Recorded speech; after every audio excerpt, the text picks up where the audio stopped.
Hello hello student, आप सभी का स्वागत है आज के इस सेशन में। तो बच्चे, आज हम क्या करने वाले हैं, पूरे हफ्ते को रिवाइज करने वाले हैं। जो भी खबरें हमने पढ़ी हैं पिछले हफ्ते उसे रिवाइज करेंगे और कुछ नई खबरों को हम लोग देखेंगे। ठीक है, चलिए स्टार्ट करते हैं सेशन को। सबसे पहला जो क्वेश्चन है, कृषि में नवाचार और प्रौद्योगिकी यानी कि टेक्नोलॉजी के लिए किस संस्थान की टीम ने राष्ट्रीय कृषि विज्ञान पुरस्कार 2025 जीता है।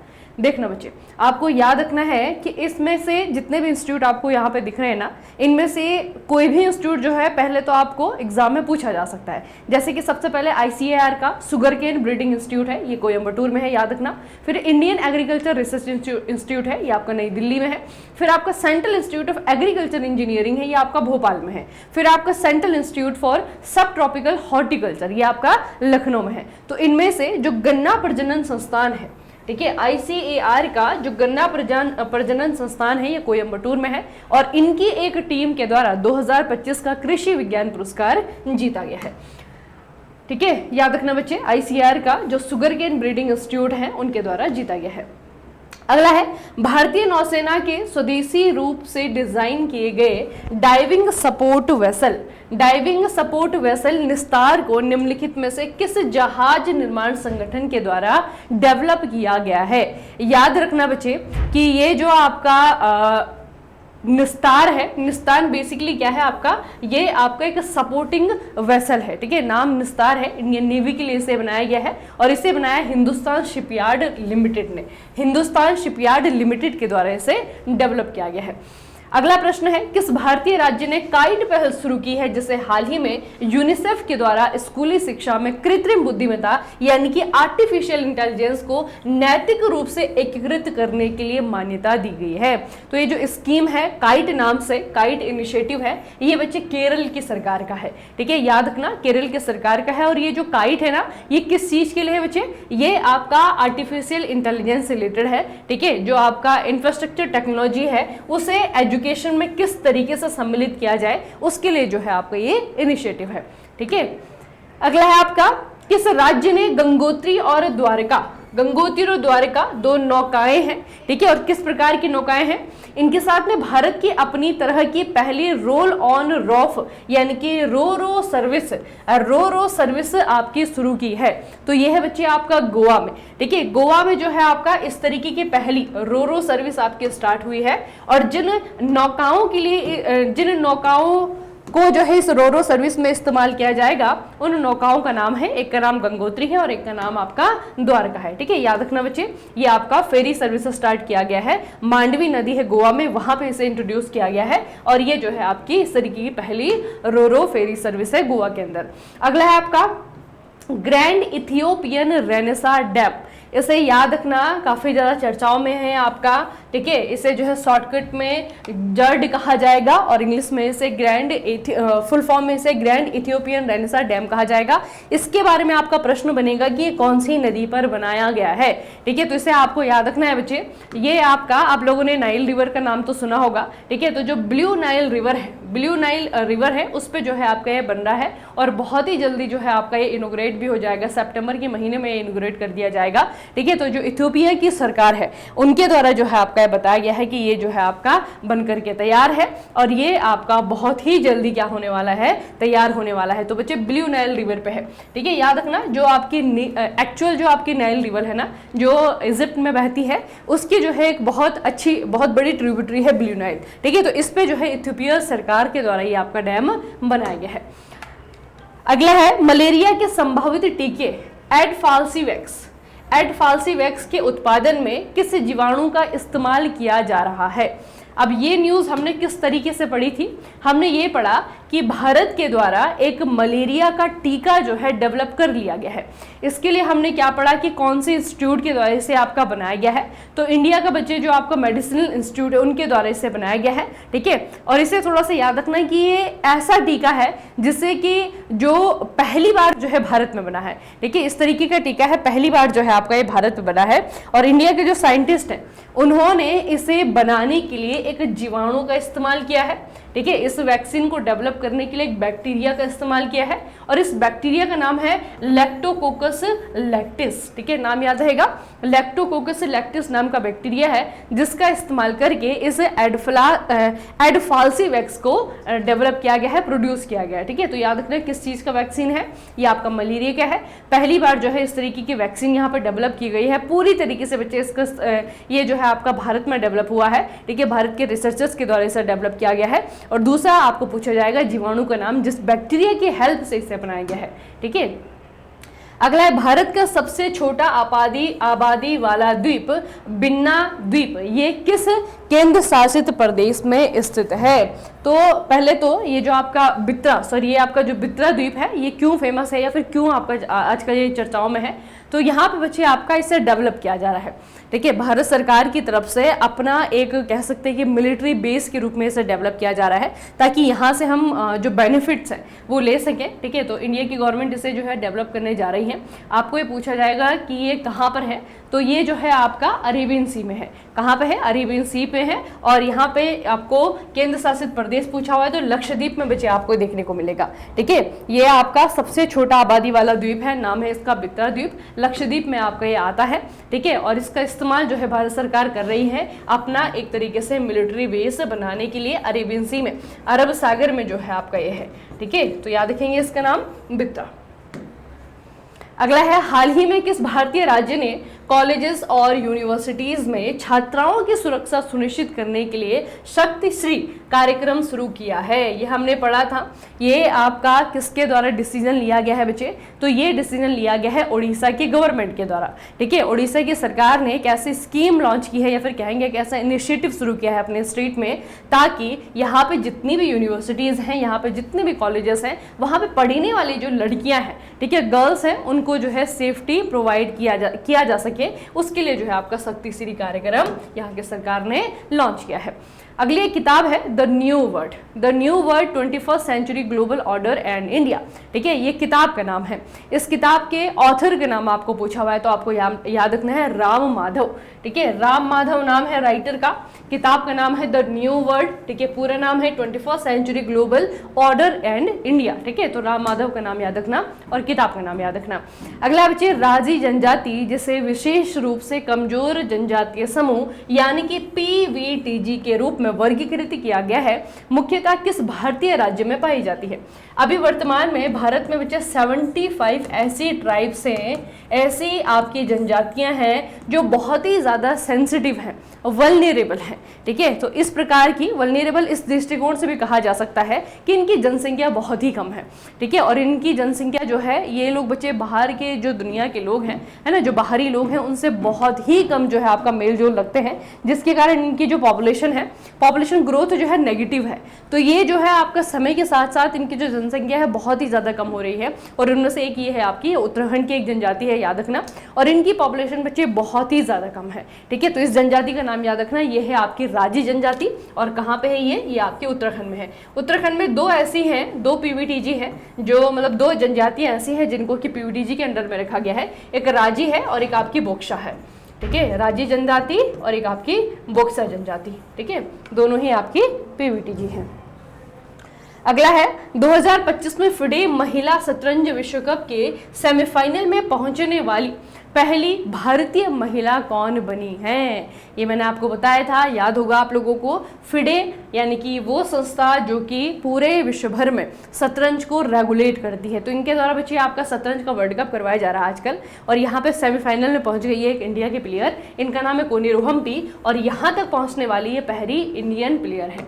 ठीक है, अगला है निम्नलिखित में से कौन सा संगठन पनडुब्बी रोधी युद्ध शैलो वाटर क्राफ्ट श्रृंखला के 8वें और अंतिम जहाज यार्ड 3034, नाम है इसका अजय। ठीक है, इसके स्वदेशी डिजाइन और निर्माण के लिए जिम्मेदार है। ये भी आपका इंडियन नेवी के लिए जो है आपका बनाया गया है। एक शैलो वाटर वेसल है, नाम है इसका यार्ड 3034। वैसे आपको इसका जो निकनेम है अजय वो याद रखना है। ठीक है, और बच्चे ये आपकी जो श्रृंखला है ना, ये जो है आपकी 8 वेसल को बनाने की एक श्रृंखला जो है आपकी थी, और इसकी जो जिम्मेदारी थी ये आपकी दी गई थी garden rich ship builders and engineers यानी कि GRSE को। ठीक है, GRSC को जो है आपका एक काम दिया गया था और GRSC ने इन 8 वेसल को जो है आपका कंप्लीट कर लिया है, इनको बना लिया है। और इसका जो 8वां जहाज है, 8वां वेसल है, वो है आपका अजय। ठीक है, नाम याद रखेंगे, अजय नाम है इसका। ठीक है, अगला है, हाल ही में इटली में आयोजित international federation of magic society विश्व चैंपियनशिप में किस भारतीय मेंटलिस्ट ने सर्वश्रेष्ठ मैजिक क्रिएटर का खिताब जीता है? आपको मैंने बताया था कि इन अवार्ड्स को ऑस्कर कहा जाता है। ठीक है, इन्हें कहा जाता है आपका मैजिक का ऑस्कर। तो मैजिक का ऑस्कर पाने वाली ये पहली भारतीय बनी है, नाम याद रखना, सुहानी शाह है। और इनको कौन सी कैटेगरी में ये पुरस्कार मिला है? तो कैटेगरी है आपकी सर्वश्रेष्ठ मैजिक क्रिएटर। ठीक है, सर्वश्रेष्ठ मैजिक क्रिएटर। अगला बच्चे, VS अच्युतानंदन एक वरिष्ठ नेता जिनका हाल ही में निधन हो गया है, किस राजनीतिक दल के संस्थापक सदस्य थे? अब पॉलिटिकल पार्टी अगर आप लोग हमारे देश में देखेंगे तो बहुत सारी पार्टियां हैं। ठीक है, और अभी तो अभी तो क्या एक ही पार्टी है जो ज्यादा बड़ी है, लेकिन किसी दौर में बच्चे आपका हमारे देश में बहुत सारी पार्टीज होती थी और सारी पार्टीज का जो है एक जैसा दबदबा होता था। ठीक है, उनमें से एक पार्टी थी आपकी भारतीय कम्युनिस्ट पार्टी। अब भारतीय कम्युनिस्ट पार्टी भी अगर आप लोग देखेंगे तो ये भी जो है आपका 2 भागों में बढ़ जाती है विचारधारा के आधार पे। ठीक है, एक आपकी जो है CPI है, ओनली CPI, और एक CPI जो है आपका, इसे कहते हैं CPIM, यानी कि मार्क्सवादी भारतीय कम्युनिस्ट पार्टी। तो मार्क्सवादी भारतीय कम्युनिस्ट पार्टी को बनाने में एक बहुत इंपॉर्टेंट रोल प्ले किया था अच्युतानंदन जी ने। ठीक है, तो अच्युतानंदन जी बच्चे आपका हाल ही में इनका देहांत हुआ है, और इनका देहांत हुआ है। आपको ये भी पूछा जा सकता है कि कौन सा फील्ड है इनका, तो ये जो है आपके एक पॉलिटिशियन रहे हैं। ठीक है, एक पॉलिटिशियन रहे हैं, और इनकी जो पार्टी थी वो थी भारतीय कम्युनिस्ट पार्टी। हाल ही में इनका देहांत हुआ है, याद रखना बच्चे। ठीक है, अगला है, अटल इनोवेशन मिशन के नए मिशन निदेशक के रूप में किसे नियुक्त किया गया है? पहले तो ये याद रखना कि जो अटल इनोवेशन मिशन है, इसे चलाने के लिए, इसे इंप्लीमेंट करने के लिए कौन जिम्मेदार है? नीति आयोग। ठीक है, तो नीति आयोग के द्वारा बच्चे ये अटल इनोवेशन मिशन आपका हमारे देश में चलाया जा रहा है। ठीक है, और यहाँ पे जो भी अपॉइंटमेंट की गई है वो नीति आयोग के द्वारा ही की गई है। तो रिसेंटली अटल इनोवेशन मिशन के नए मिशन हेड के रूप में, मिशन निदेशक के रूप में आपका चुना गया है दीपक बागला को। ठीक है, दीपक बागला जी को जो है आपको यहाँ पे हेड के रूप में चुना गया है। तो थोड़ा सा ये जान लेते हैं कि अटल इनोवेशन मिशन बेसिकली क्या है। AIM is a flagship initiative set by the NITI Aayog in 2016। 2016 में जो है आपका नीति आयोग के द्वारा इसका सेटअप किया गया था। और इसका ऑब्जेक्टिव क्या है, उद्देश्य क्या है? Objective to create and encourage an environment of innovation and entrepreneurship across school, educational organisation, research institute and industries including MSME। ठीक है, तो इतने सारे सेक्टर में इनोवेशन को प्रमोट करने के लिए, इंटरप्रेन्योरशिप को जो है प्रमोट करने के लिए अटल इनोवेशन मिशन आपका शुरू किया गया था 2016 में नीति आयोग के द्वारा। अभी इसका 2.0 वर्जन चल रहा है वर्तमान में। ठीक है, लगभग आप देखिए 10 साल होने वाले हैं इसे, है ना। तो अभी जो है 2.0 वर्जन इसका चल रहा है, और इसे इंप्लीमेंट करने के लिए जितने भी काम है वो सारे के सारे नीति आयोग के द्वारा किए जाते हैं। तो याद रखना, जो AIM है यानी कि अटल इनोवेशन मिशन है, इसके मिशन हेड के रूप में जो है दीपक बागला को चुना गया है नीति आयोग के द्वारा। अभी रिसेंटली एक न्यूज आई थी बच्चे, earthquake of 6.3 magnitude hits east coast of the Russia's क्या नाम इसका, कामचत्का पेनिनसुला। कामचत्का प्रायद्वीप है, और यहाँ पे तो 6.3 लिखा हुआ है, लेकिन बच्चे यहाँ पे 5 से ज़्यादा अर्थक्वेक आए हैं। ठीक है, 5 से ज़्यादा अर्थक्वेक आए हैं। किसी किसी की जो तीव्रता थी वो 7 पॉइंट समथिंग की भी थी, है ना। तो काफ़ी बड़े बड़े जो है यहाँ पे आपके भूकंप देखने को मिले हैं। तो इसीलिए उसके बारे में प्रश्न बना है कि कामचत्का प्रायद्वीप निम्नलिखित में से किस जल निकाय के बीच में स्थित है? प्रायद्वीप ना समझते हैं ना, जो आपका 3 तरफ से पानी से घिरा हो, जैसे कि भारत है, यहाँ भी वाटर है, यहाँ भी वाटर है, यहाँ भी वाटर है, ये वाटर वाटर वाटर 3 तरफ से। ठीक है, इसे जो है आपका पेनिनसुला कहा जाता है। तो जो कामचत्का प्रायद्वीप है, आपने न्यूज़ में तो देख लिया कि रसिया का है ये। ठीक है, लेकिन इसके आसपास जो आपके वाटर बॉडी हैं वो कौन कौन से हैं? इसके आसपास जो वाटर बॉडी हैं, एक तो बच्चे आपका पैसिफिक ओशियन है। ठीक है, एक आपका पैसिफिक ओशियन है, यहाँ पे देखिए, यहाँ पे ध्यान से देखिए, ये आपका कामचत्का पेनिनसुला है, रसिया का ये वाला हिस्सा। ठीक है, और इसमें आपको आप जो थोड़ा सा इसमें देखिएगा, एक तरफ इसका सी ऑफ ओकोटस्क है, ठीक है, और दूसरी तरफ आपका ये है पैसिफिक ओशियन। तो पैसिफिक ओशियन यहाँ पे भी है, तो पैसिफिक ओशियन हो गया इधर, इधर आपका जो है ओकोटस्क सागर हो गया। दोनों के बीच में जो है आपको यहाँ पे देखने को मिलेगा कामचत्का पेनिनसुला, ठीक है, कामचत्का पेनिनसुला ओकोटक सागर और प्रशांत महासागर के बीच में है। अभी रिसेंटली जो है यहाँ पे भारी भारी भूकंप आए हैं और लगातार अर्थक्वेक की एक सीरीज जो है यहाँ पे देखने को मिली है। अच्छा, दिल्ली सरकार के द्वारा हाल ही में घोषित मुख्यमंत्री खेल प्रोत्साहन योजना के तहत ओलंपिक और पैरालंपिक स्वर्ण पदक विजेता के लिए संशोधित नगद पुरस्कार क्या है? इस न्यूज के साथ मैंने आपको कहा था कि दिल्ली सरकार ने हरियाणा सरकार को पीछे छोड़ दिया है और अभी जो है हमारे जो ओलंपिक और पैरालंपिक विनर्स है, कोई भी मेडल जीत करके आए, जो पैसा दिया जाता है इनामी राशि के तौर पर, उसमें जो है दिल्ली सरकार ने हरियाणा सरकार को पीछे छोड़ दिया है, ठीक है। तो मैंने आपको कहा था कि तीनों का ही याद रखना। और एक और चीज मैंने आपको बताई थी कि आपको याद रहेगा आसानी से, है ना। 3 ऑड नंबर थे, क्या क्या? एक आपका 3, एक आपका 5, एक आपका 7, ठीक है, 3, 5, 7। जो कांस्य पदक जीतेगा 3 करोड़, सिल्वर मेडल को 5 करोड़, जो गोल्ड मेडल है उसको आपका 7 करोड़, ठीक है। तो याद रहेगा 3, 5, 7, ठीक है। तो यहाँ पे पूछा गया हुआ है स्वर्ण पदक, गोल्ड मेडल को कितना मिलेगा? 7 करोड़ मिलेगा, ठीक है। 3, 5 और 7 ऐसे याद रखना इसे, ठीक है। किस भारतीय राज्य ने देश की पहली खनन पर्यटन पहल शुरू की है? इस तरीके के जो है इनिशिएटिव पहली बार हमारे देश में किसी स्टेट के द्वारा इनिशिएट किया गया है और ये आपका झारखंड है। झारखंड को जो बच्चे आपका मिनरल स्टेट ऑफ इंडिया भी कहा जाता है। यहाँ पे आपको बहुत सारे ओर्स जो है देखने को मिलते हैं, उनका यहाँ पे खनन भी किया जाता है। साथ में कुछ ऐसे भंडार भी अभी तक यहाँ पे हैं जो कि अभी अब अनरिकॉग्नाइज हैं, ठीक है। तो एक बहुत बड़ी मात्रा में जो है आपका यहाँ पे क्या है, माइनिंग की संभावना है, बहुत ज़्यादा पोटेंशियल इस स्टेट के पास में है। तो इसी का फायदा जो है यहाँ की सरकार ने उठाया है और अपने स्टेट में खनन पर्यटन पहल शुरू की है। कौन सा देश है जो कि फिडे शतरंज विश्व कप 2025 की मेजबानी करेगा? किसके द्वारा की जाएगी? भारत के द्वारा, याद रखना बच्चे, ठीक है। फिडे शतरंज वर्ल्ड कप जो है आपका स्टार्ट होने वाला है और ये जो है आपका इंडिया में स्टार्ट होने वाला है, ठीक है, याद रखना इसे। संविधान के किस आर्टिकल के तहत जगदीप धनखड़ ने अपना इस्तीफा दिया है? ये न्यूज़ तो आपको पता लग गई है बहुत अच्छे से। हमारे वाइस प्रेसिडेंट का जो पद है अभी खाली है फिलहाल, ठीक है। बहुत जल्दी चुनाव आयोग के द्वारा डिक्लेरेशन की जाएगी कि चुनाव कब होगा अगला, ठीक है। डिक्लेरेशन होगी, चुनाव आयोग डिक्लेयर करेगा डेट। उसके बाद जो है आपका हो सकता है कि अगस्त लास्ट तक जो है हमें अपने नए वाइस प्रेसिडेंट का नाम पता लग जाए, लेकिन तब तक आपकी पोस्ट खाली रहेगी।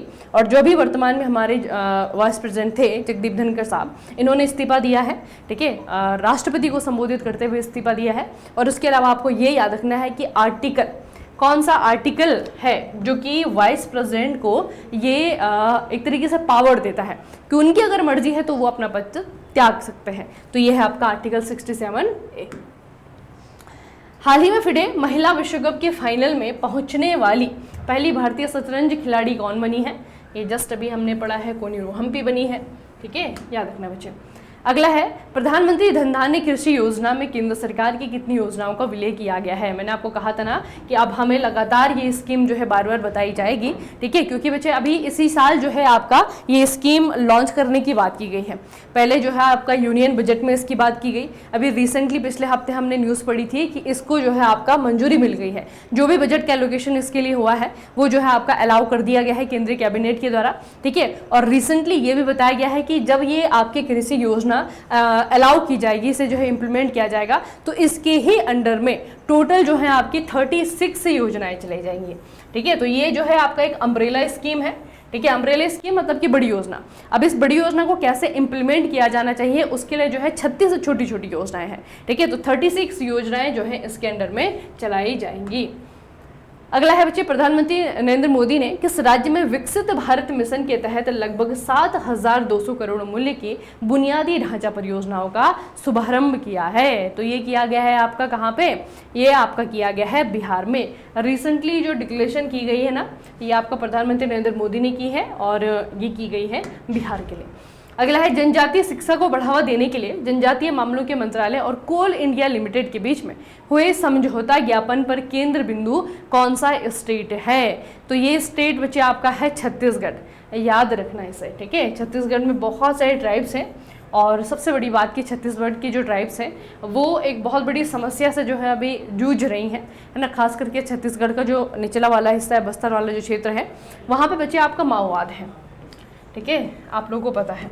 अभी जो हमारी केंद्र सरकार है ना, आप लोगों ने ऑपरेशन कगार के बारे में मैंने आपको पढ़ाया था, याद रखना थोड़ा इसके बारे में, ऑपरेशन कगार, ठीक है। तो जो ऑपरेशन कगार है बेसिकली ये ऑपरेशन है 2026 तक, 2026 तक जो हमारे रेड बेल्ट एरियाज़ हैं।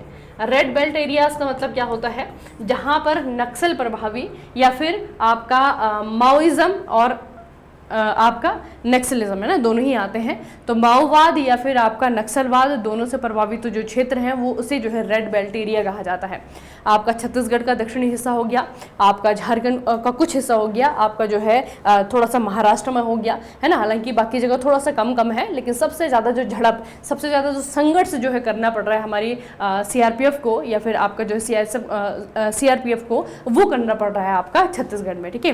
तो छत्तीसगढ़ में जो आपका बस्तर वाला क्षेत्र है, ठीक है, यहाँ पे जो है आपका बच्चे सुकमा जिला आता है, नारायणपुर आता है, दंतेवाड़ा आता है ना। बहुत सारे डिस्ट्रिक्ट ऐसे हैं जो कि इससे अफेक्टेड हैं, ठीक है। तो उन्हीं क्षेत्रों में लगातार संघर्ष चल रहा है और ऑपरेशन कगार के तहत हमारी जो केंद्र सरकार है वो ये सुनिश्चित करना चाहती कि 2026 तक, 2026 तक ये जो आपके अफेक्टेड एरियाज है इनको पूरी तरीके से जो है आपका नक्सल मुक्त बनाया जाए, ठीक है। तो ये थोड़ा सा याद रखना। और इसीलिए अभी जो आपका रिसेंटली ये समझौता हुआ है हमारी जो जनजातीय मामलों का मंत्रालय है, दूसरा जो है आपका कोल इंडिया लिमिटेड है, इन दोनों के बीच में हुआ है, ठीक है। दोनों का जो आपका मेन फोकस रहेगा वो छत्तीसगढ़ ही रहेगा। रीजन मैंने आपको बता दिया कि यहाँ पे कैसे कैसा सिचुएशन अभी जो है वर्तमान में चल रहा है।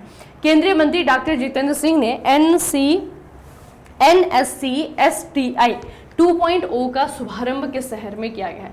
पहले थोड़ा सा इसके बारे में पढ़ते हैं। बेसिकली ये है क्या? यह है आपका national standards for civil services training institution. अब जो बच्चे हमारे सिविल सर्वेंट होते हैं, ठीक है, जो सिविल सर्वेंट होते हैं इनको जहाँ पे ट्रेन किया जाता है, जिन जिन सेंटर्स में इनको ट्रेन किया जाता है, उस ट्रेनिंग के अपने अपने मानदंड होते हैं, है ना, अलग अलग जो है उसके क्या होते हैं, रूल्स होते हैं।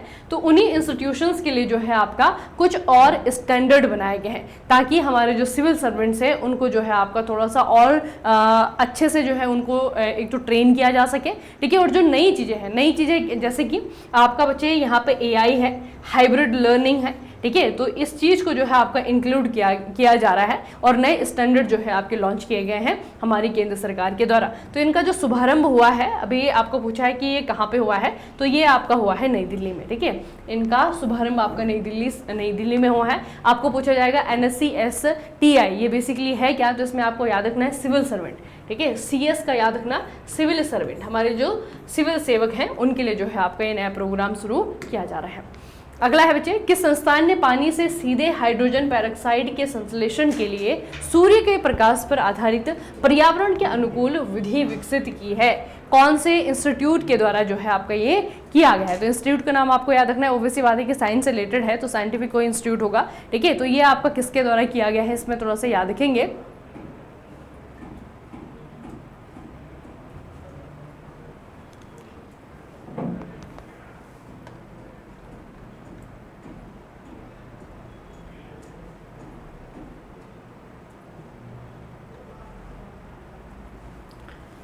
ठीक है, तो पहले तो ये याद रखना कि सीधे हाइड्रोजन पेरोक्साइड के सिंथेसिस के बाद में जो है आपका सूर्य के प्रकाश पे आधारित पर्यावरण के अनुकूल विधि जो है इन्होंने डेवलप की है। इसमें आपको याद रखना है बच्चे SN बोस राष्ट्रीय केंद्र, ठीक है।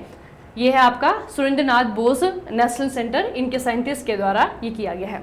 किस देश ने 2025 में द रेजिस्टेंस फ्रंट TRF, है ना, आपको बताया था ना पहलगाम पे जो आपका हमला हुआ था उसकी रिस्पॉन्सिबिलिटी इस आतंकवादी संगठन ग्रुप ने ली थी। तो इनको जो है आपका विदेशी आतंकवादी संगठन और एक विशेष रूप से नामित वैश्विक आतंकवादी इकाई दोनों ही आपका घोषित कर दिया गया है। किसके द्वारा? USA के द्वारा, संयुक्त राज्य अमेरिका के द्वारा, ठीक है। यूएसए के द्वारा टीआरएफ को एक विदेशी आतंकवादी संगठन घोषित कर दिया गया है।